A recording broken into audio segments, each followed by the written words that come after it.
আসসালামু আলাইকুম প্রিয় দর্শক, অন্য মঞ্চের আলাপচারিতায় আপনাদের সকলকে আমন্ত্রণ জানাচ্ছি। গত কয়েকটি দিনে এমন কিছু ঘটনা ঘটেছে বা ঘটছে, এখনো ঘটছে বাংলাদেশের ভেতরে ও বাংলাদেশের বাইরে, দু জায়গাতেই, দুদিকেই, যে মানুষের মনে একটা বিশ্বাস শক্ত করে দানা বাঁধতে শুরু করেছে। বিশ্বাসটা হলো যে অন্ধকার ঘিরে রেখেছে বাংলাদেশকে, সেই অন্ধকার কেটে গিয়ে আলোর রেখা এতদিনে ফুটে উঠতে কি শুরু করলো। কেন এমন বিশ্বাস তৈরি হচ্ছে?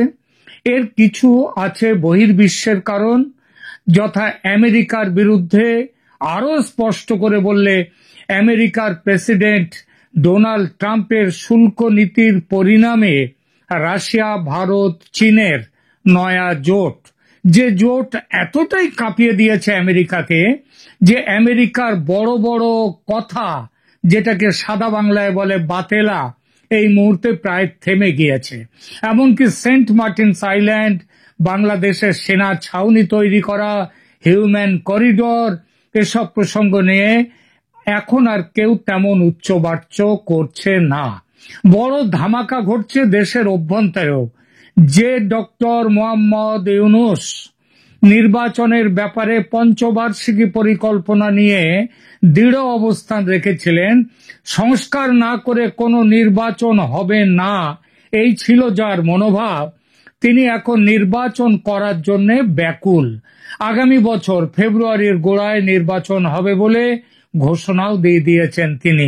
তার সেই ঘোষণা অনুযায়ী ফেব্রুয়ারির 10-12 তারিখ নাগাদ ভোট হবে।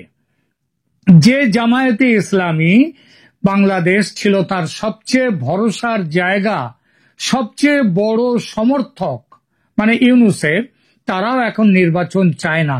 তারা চাপ সৃষ্টি করছে ইউনূসের ওপর যাতে নির্বাচন এখন না হয়। সে চাপ অস্বীকার করে ভোট করতে অনড় হয়েছেন ডক্টর ইউনূস। অনড় থাকার কারণ আমেরিকার চাপ।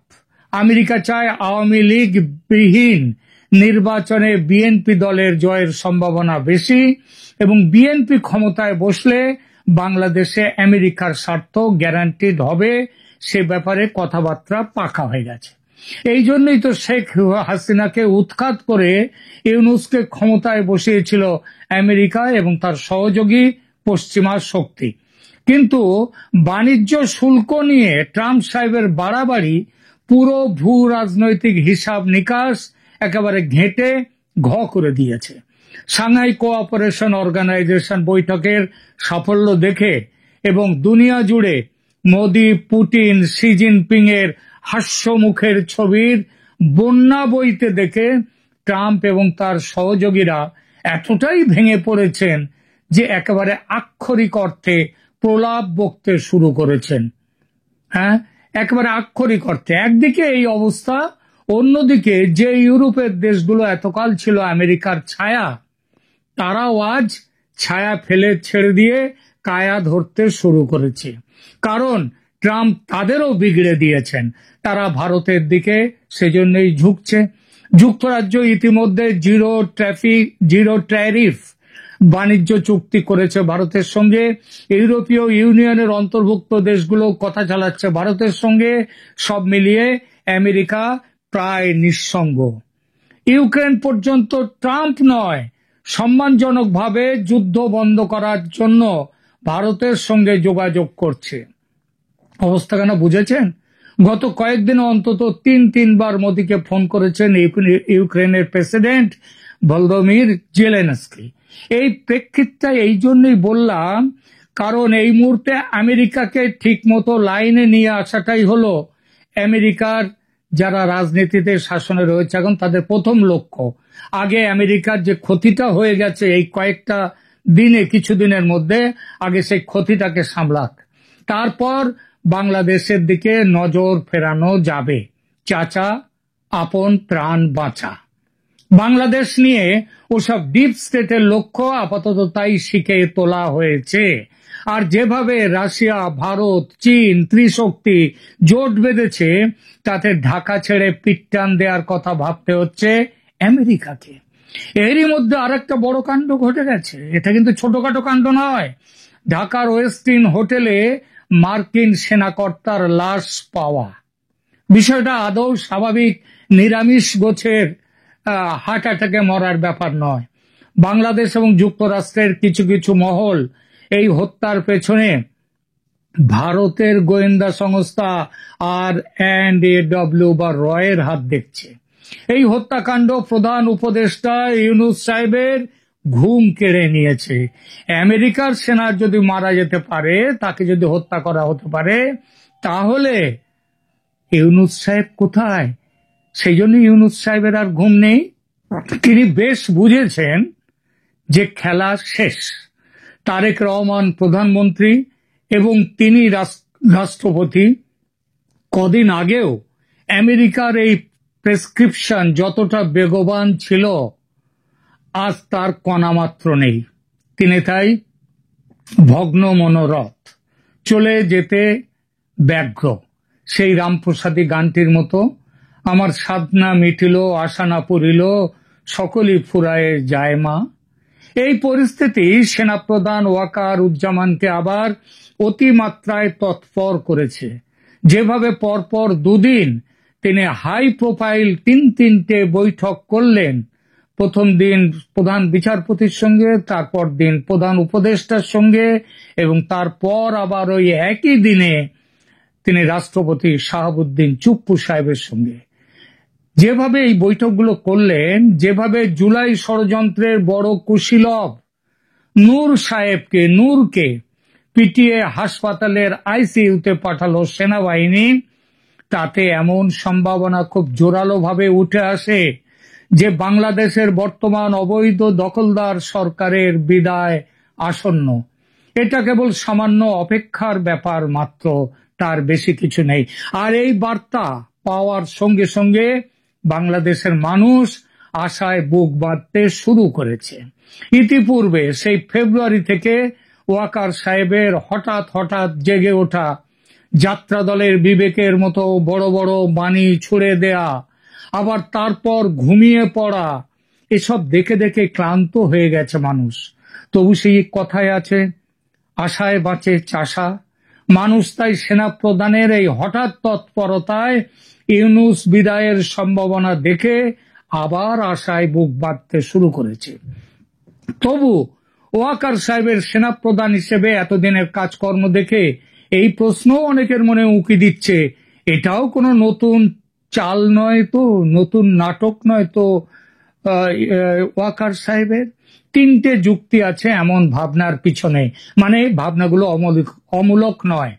এক, এটা কোনো নতুন নাটক হতে পারে তার, যেমন গত কয়েক মাস ধরে একাধিকবার নাটক করেছেন তিনি, এবার যা করছেন সেটাও নতুন নাটকের স্ক্রিপ্ট হতে পারে।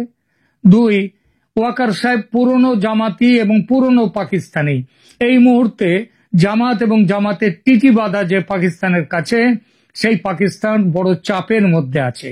সেই চাপ পড়ছে ওয়াকারুজ্জামানের উপর, আর সেই চাপ কাটাতে এটা আর্মি চিফ সাহেবের ওয়েট অ্যান্ড ওয়াচ নীতি অনুসরণ করে কালক্ষেপ করাও হতে পারে। তৃতীয়ত, 3 নম্বর, শুধু ভারত নয়, চীন ও রাশিয়ার কাছ থেকেও বড় চাপ এসেছে ওয়াকারের ওপর। ইউনূসকে হটতে হবে, আমেরিকার ঘাঁটি করা চলবে না বাংলাদেশের মাটিতে, এটা পরিষ্কার বলে দেয়া হয়েছে এই ত্রিশক্তির পক্ষ থেকে। এই ব্যাপারে ভারত, চীন, রাশিয়া, এই ত্রিশক্তি তারা দায়িত্ব দিয়েছে ভারতের ওপর জিনিসটাকে ট্যাকেল করার। সেই ফেব্রুয়ারিতে ট্রাম্প সাহেব বলেছিলেন, বাংলাদেশের ব্যাপারে আমি প্রধানমন্ত্রীর ওপরে ছেড়ে দিলাম। তারপর তিনি সেখান থেকে ব্যাক আউট করেছেন, কিন্তু এবার আর ব্যাক আউট হবে না। এবার দায়িত্ব পড়েছে ভারতের ওপর। ভারত সেই মতো ওয়াকারকে ইনস্ট্রাকশন দেওয়া শুরু করেছে বলেও খবর পাচ্ছি। সুতরাং ওয়াকার সাহেবের নাটক করা এবার ফল দেবে না বলেই মনে হয়। এসব যখন চলছে তখন আরো একটা খবর পেলাম, সেটা হলো প্রধানমন্ত্রী শেখ হাসিনার কথা মতো আওয়ামী লীগের অফিসিয়াল ফেসবুক পেজে সেনাপ্রধান ওয়াকারুজ্জামানের প্রশংসা করে পোস্ট দেয়া হয়েছে। এমন খবরও আসছে, এসসিও সামিট থেকে ফিরে আসার পর ভারতের জাতীয় নিরাপত্তা উপদেষ্টা অজিত ডোভাল সাহেবের উদ্যোগে ভিডিও ফোনে কথা হয়েছে শেখ হাসিনা ও ওয়াকার সাহেবের মধ্যে। সেখানে নাকি দুজনের পুনর্মিলন পর্ব অনেকটাই সম্পন্ন হয়েছে। ফরগেট অ্যান্ড ফরগিভ, ক্ষমা করো এবং ভুলে যাও, সেটা হয়েছে। তো এই খবর সত্যি না হওয়ার কোনো কারণ কিন্তু নেই। পরিস্থিতি অনুযায়ী নিজেকে পাল্টে নেয়া বেঁচে থাকার মূল ধর্ম, স্ট্রাগল ফর এক্সিস্টেন্স, সেই ডারউইন সাহেব যা বলে গিয়েছিলেন, সেই পথে ওয়াকার সাহেব এবং শেখ হাসিনা যদি আজ চলেন, অবাক হওয়ার কিচ্ছু নেই। গত কয়েকদিন ধরে যেভাবে জুলাই ষড়যন্ত্রের মুখ্য অভিনেতারা কোমর বেঁধে সেনাপ্রধান ও সেনাবাহিনীকে গালমন্দ করছেন, তাতে মনে হয় হাসিনা এবং ওয়াকারের বৈঠকটি আদৌ গুজব নয়। এ সবকিছুই সত্যি, তবে রাজনীতি কখন, কোন মুহূর্তে, কোন দিকে বাঁক নেবে তা কেউ বলতে পারে না। ওয়াকারের সুমতি, সেই শরৎচন্দ্র চট্টোপাধ্যায়ের গল্প রামের সুমতি, সেই সুমতিটা রামের হয়েছিল অনেক থেকে শিখে। তো ওয়াকারের সুমতি কিন্তু ওই স্বাভাবিক কোনো প্রক্রিয়া নয়, এ হচ্ছে গিয়ে সেই ঠেলায় পড়ে বিড়ালের গাছে ওঠা। আর কথায় তো আছেই, না চালে বিশ্বাস নেই। সুতরাং এখনই বাংলাদেশের মানুষ আপনারা উচ্ছ্বাস করবেন না, একটু চেপে রাখুন আনন্দ। এখনকার আসুন আজকে আমরা আমাদের বাংলাদেশের রাষ্ট্র ক্ষমতা দখলকারী মিথ্যুক ইনুসের, ফেসিস্ট ইনুসের চরিত্র এই জাতির সামনে একটু উপস্থাপন করি, তাকে একটু ল্যাংটা করে দেই, দেখি যে এই জাতির সামনে যে ইনুস কত বড় মিথ্যুক, কত বড় মিথ্যা কথা এই জাতির সামনে বলে। আসুন এটা একটু আজকে প্রমাণ করে দিই। ইনুস কি বলেছে? একটি বিদেশি গণমাধ্যমকে দেয়া সাক্ষাৎকারে ইনুস বলেছেন যে শেখ হাসিনা বাংলাদেশটাকে গাজার মতো করে রেখে দিয়েছেন, গাজার মতো করে রেখে ফেলে চলে গিয়েছেন, উনি এই কথা বলেছেন। তো এখন আমার প্রশ্ন হলো যে গাজাতে কি ঘটেছিল? গাজাতে মানে হচ্ছে ইসরায়েল গাজাকে একদম পুরো ধ্বংস করে দিয়েছে। তো তার মানে সে বুঝাতে চাচ্ছে যে গাজা যেরকম একটা বিধ্বস্ত, বাংলাদেশকে শেখ হাসিনা এরকম একটা বিধ্বস্ত ধ্বংসস্তূপের মধ্যে রেখে ফেলে চলে গিয়েছেন। তো সে কতটুকু মিথ্যা কথা বলেছে এই দেশ ও জাতির সামনে এবং বিদেশি গণমাধ্যমে, পৃথিবীর সামনে সে বাংলাদেশটাকে কত খাটো করে উপস্থাপন করার চেষ্টা করেছে এবং শেখ হাসিনাকে কত নিচে নামানোর চেষ্টা করেছে। আসুন তার এই চরিত্রটা আমরা একটু উন্মোচন করি। তো আমরা যদি দেখি যে প্রথমে যদি আমরা পদ্মা সেতুর দিকে যাই, যে পদ্মা সেতু যে নির্মাণ করেছে, পদ্মা সেতু নির্মাণ করার ফলে যে এই যে পদ্মা সেতু বাংলাদেশের দক্ষিণ পশ্চিমাঞ্চলের কত মানুষকে সুবিধা দিয়েছে। এই পদ্মা সেতু বাংলাদেশের দক্ষিণ পশ্চিমাঞ্চলের প্রায় 3 কোটি অধিক মানুষকে সুবিধা দিচ্ছে। মানুষ সহজে তাদের বাড়িতে যাতায়াত করতে পারছে এবং পণ্য আনা নেওয়া করতে পেরেছে। তো এর ফলে কি মানুষ কি উপকৃত হয়েছে, না গাজার মতো ধ্বংসস্তূপ হয়েছে বাংলাদেশ? এটি আপনাদের কাছে আমার প্রশ্ন। তারপরে আসুন যে কর্ণফুলী টানেল যে নির্মাণ করেছে, এই যে এই কর্ণফুলী টানেলের ফলে চট্টগ্রামে এবং কক্সবাজারের কত মানুষ উপকৃত হয়েছে, কত মানুষ এখান থেকে সুবিধা পাচ্ছে। তো এই সুবিধা যে পাচ্ছে, এটা কি ধ্বংস না মানুষের জন্য কাজ করার সুবিধা? এটা আপনাদের কাছে প্রশ্ন। তারপরে আসুন রূপপুর পারমাণবিক তাপবিদ্যুৎ কেন্দ্র নির্মাণ করার ফলে রূপপুর পারমাণবিক তাপবিদ্যুৎ কেন্দ্র থেকে 2400 মেগাওয়াট বিদ্যুৎ উৎপাদন হয় এবং পায়রা তাপবিদ্যুৎ কেন্দ্র থেকে 1320 মেগাওয়াট বিদ্যুৎ উৎপাদন হয়। তো যার ফলে বাংলাদেশে এখন কি হয়েছে, ঘরে ঘরে মানুষের কাছে বিদ্যুৎ গিয়েছে, ঘরে ঘরে মানুষ বিদ্যুৎ পাচ্ছে। তো এই যে মানুষ ঘরে ঘরে বিদ্যুৎ পাচ্ছে, এটাকে মানুষ উপকৃত হচ্ছে, মানুষ সুবিধা পাচ্ছে, না বাংলাদেশ গাজার মতো ধ্বংসস্তূপে পরিণত হয়েছে? এই যে ইনুস বললেন যে বাংলাদেশ গাজার মতো ধ্বংসস্তূপে পরিণত হয়েছে, শেখ হাসিনা রেখে গিয়েছে, এটা কতটুকু মিথ্যা কথা দেশবাসীর সামনে উপস্থাপন করেছে এবং বিদেশিদের কাছে বাংলাদেশকে কতটুকু খাটো করে সে উপস্থাপন করার চেষ্টা করেছে, একটু দেখেন। তারপরে আসুন যে শেখ হাসিনার যে 560টি মডেল মসজিদ নির্মাণ করেছেন, এই যে 560টি মডেল মসজিদ নির্মাণ করেছেন, এই 560টি মডেল মসজিদের নির্মাণ, যে কারা এখানে নামাজ পড়ছে, কারা এই সুবিধাগুলো পাচ্ছে, এটা তো এদেশের সাধারণ মুসলমানগণ, এদেশের সাধারণ মুসল্লি যারা আছেন তারা তো এই সুযোগ সুবিধাটা পাচ্ছেন, এখানে নামাজ পড়ছেন, যারা ইমাম মুয়াজ্জিন তারা এখানে কাজ করছেন। তাহলে এটা কি গাজার মতো ধ্বংসস্তূপে রেখে যাওয়া হলো, না এই দেশের উন্নয়ন করা হলো? এটা আমার প্রত্যেকটি দেশের প্রত্যেকটি বিবেকবান মানুষের কাছে প্রশ্ন। তারপরে আসুন আপনি যদি দেখেন যে 2008 সালে শেখ হাসিনা যখন ক্ষমতা নির্বাচিত হন এজ এ প্রধানমন্ত্রী হিসাবে, তখন জিডিপি ছিল পার ক্যাপিটা 528.81 পার ক্যাপিটা। সো এখন 2024 সালে পার ক্যাপিটা হয়েছে 2593.42 ইউএসডি। সো 2593.42 ইউএসডি পার ক্যাপিটা হয়েছে 2024 সালে। 2008 সালে যেটা ছিল 528.81। সো তাহলে এই যে বাংলাদেশের 2008 সাল থেকে 2024 সাল পর্যন্ত গ্রাজুয়ালি বাংলাদেশের কত উন্নত হয়েছে, বাংলাদেশ কোথায় থেকে কোথায় চলে গিয়েছে? বাংলাদেশ কি গাজার মতো ধ্বংসস্তূপে পরিণত হয়েছে, না বাংলাদেশ উন্নয়নের রোল মডেল প্রতিষ্ঠিত হয়েছে? এটা আপনাদের দেশবাসীর কাছে ছেড়ে দেওয়া হলো বিচার করার, যে একজন কত বড় একজন মিথ্যুক প্রতারক ভণ্ড হলে একজন সাবেক প্রধানমন্ত্রীকে খাটো করার জন্য এই ধরনের মিথ্যাচার করতে পারে।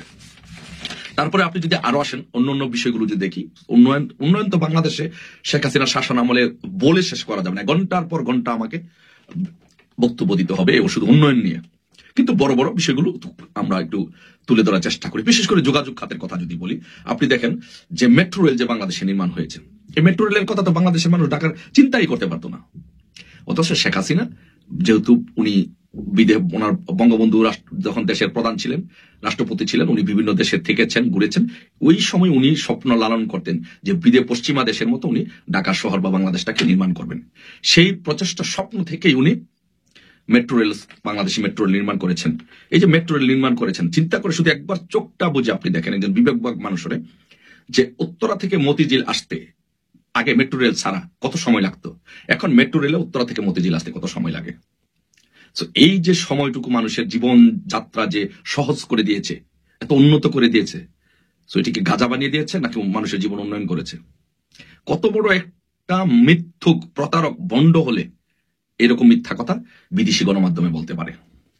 তারপরে আপনি দেখেন যে ঢাকা ময়মনসিংহ হাইওয়ে যদি দেখেন, ময়মনসিংহের মানুষ আপনারা চিন্তা করে দেখেন একবার, যে ময়মনসিংহ থেকে ঢাকা আসতে এবং ঢাকা থেকে ময়মনসিংহ যেতে কত সময় লাগতো, আর এখন কত সময় লাগে। এই ঢাকা ময়মনসিংহ হাইওয়ে মানুষ কত সুবিধা দিয়েছে। তারপর ঢাকা টাঙ্গাইল হাইওয়ে 4 লেন, এগুলো মানুষকে কি সুবিধা দিচ্ছে?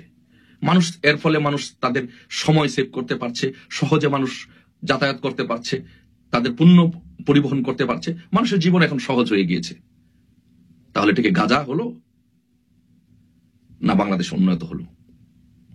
তারপরে আরো আসুন, আপনি দেখেন যে বাংলাদেশে যে বিধবা এবং স্বামী নিগৃহীত ভাতা, এটি কে চালু করেছে? বিধবা এবং স্বামী নিগৃহীতাদের জন্য ভাতা বাংলাদেশে কত মানুষের জন্য শেখ হাসিনা চালু করেছে। এটা কে করেছে? এটা শেখ হাসিনা করেছে। এটা ইংল্যান্ডে আছে, পশ্চিমা দেশগুলোতে আছে এরকম, যারা বিধবা উইডো ভাতা পায়। এই ধারণা, এই বিদেশে থেকে এই ধারণা মডেল সে নিয়ে চিন্তা ভাবনা করেছে বাংলাদেশটাকে পশ্চিমা বিশ্বের মতো একটা দেশ হিসাবে পরিণত করবে। এই জন্য শেখ হাসিনা এই সিস্টেমগুলো বাংলাদেশে চালু করেছে। এই সিস্টেমগুলো ইউনূসের মাথার মধ্যে নাই, খালেদা জিয়ার মাথার মধ্যে নাই, তারেক রহমানের মাথার মধ্যে নাই। ইউনূসের মাথার মধ্যে হচ্ছে মানুষকে কিভাবে সুদ দিয়ে টাকা কামাই করতে পারবে, তারেক রহমানের মাথার মধ্যে আছে কিভাবে খাম্বা বেশি বেশি করে বানাতে পারবে, আর বেগম জিয়ার মাথার মধ্যে আছে কোন জায়গায় এতিমখানা করলে টাকা মারা যাবে। কিন্তু শেখ হাসিনার মতো এদের ক্রিয়েটিভ আইডিয়া নাই। এটা একমাত্র শেখ হাসিনার পক্ষে সম্ভব। তারপরে আপনি যদি বলেন যে গৃহহীনদের জন্য 18,566টি ঘর নির্মাণ করা হয়েছে, এই যে গৃহহীনদের জন্য এতটি ঘর নির্মাণ করা হয়েছে, এতে কি গৃহহীনরা সুবিধা পায় নাই? এটা ইংল্যান্ডে আছে, উন্নত দেশগুলোতে আছে, যাদের ঘর নাই তাদেরকে সরকার ঘর দেয়। এই কাজটা শেখ হাসিনা করেছেন, পশ্চিমাদের সাথে, পশ্চিমা বিশ্বের সাথে তাল মিলিয়ে বাংলাদেশে সেই কাজটা করতে চেয়েছেন। তার মানে কি? তার মানে বাংলাদেশ গাজা হয়ে গেছে না বাংলাদেশ উন্নত হয়েছে? মানুষ ঘর পেয়েছে, বিদ্যুৎ পেয়েছে, যাতায়াত ব্যবস্থা পেয়েছে। একবার চিন্তা করে দেখেন, এটা আপনাদের বিবেকের উপর ছেড়ে দেওয়া হলো। তারপরে আপনি যদি দেখেন বঙ্গবন্ধু স্যাটেলাইট, হাতে হাতে মোবাইল, মানুষ ঘরে বসে ইন্টারনেট ব্যবহার করতে পারছে। মানুষ কোথা থেকে কোথায় চলে গিয়েছে। এখন আগে দেখানে মানুষ চিঠি লিখতো, এখন মানুষ ঘরে বসে বসে ভিডিও কলে সারাক্ষণ কথা বলছে। ঘরে ঘরে প্রত্যেকটি মানুষের হাতে মোবাইল চলে গেছে, যে স্মার্ট মোবাইল। সেগুলো কার কল্যাণে হয়েছে? এগুলো শেখ হাসিনার কল্যাণে হয়েছে। শেখ হাসিনা এগুলো করেছেন কারণ উনি এই দেশটাকে ভালোবাসেন, ধারণ করেন। কিন্তু আমাদের সৎকর মহাজন ইউনূস কি করেছেন? উনি প্রপাগান্ডা চালিয়ে বিদেশি মিডিয়াতে সাক্ষাৎকার দিয়েছেন যে বাংলাদেশটা নাকি গাজা হয়ে গিয়েছে। সুপ্রিয় দেশবাসী, বাংলাদেশের প্রত্যেকটি জনগণ যারা আমার যে এই কথাগুলো শুনছেন এবং দেখছেন, আমি প্রমাণ সহ দেখিয়ে দিলাম যে ইউনূস শেখ হাসিনার বিরুদ্ধে কিরকম পরিমাণ মিথ্যাচার চালাচ্ছে এবং অপবাদ দিচ্ছে। তার উন্নয়ন গল্প 2008 সাল থেকে 24 সাল পর্যন্ত তার উন্নয়নের যে ফ্রিস্তি, তার শুধু অল্প কিছু তুলে ধরলাম। এ থেকে আপনারা সিদ্ধান্ত নেবেন যে সৎখুর মহাজন ফ্যাসিস্ট জঙ্গি যে বলেছে যে বাংলাদেশ গাজার মতো করে শেখ হাসিনা রেখে গিয়েছে, না বাংলাদেশের জনগণের জন্য একটি উন্নত সমৃদ্ধিশালী বাংলাদেশ রেখে গিয়েছে এবং করতে চেয়েছিল, সেটা আপনারা বিচার করবেন।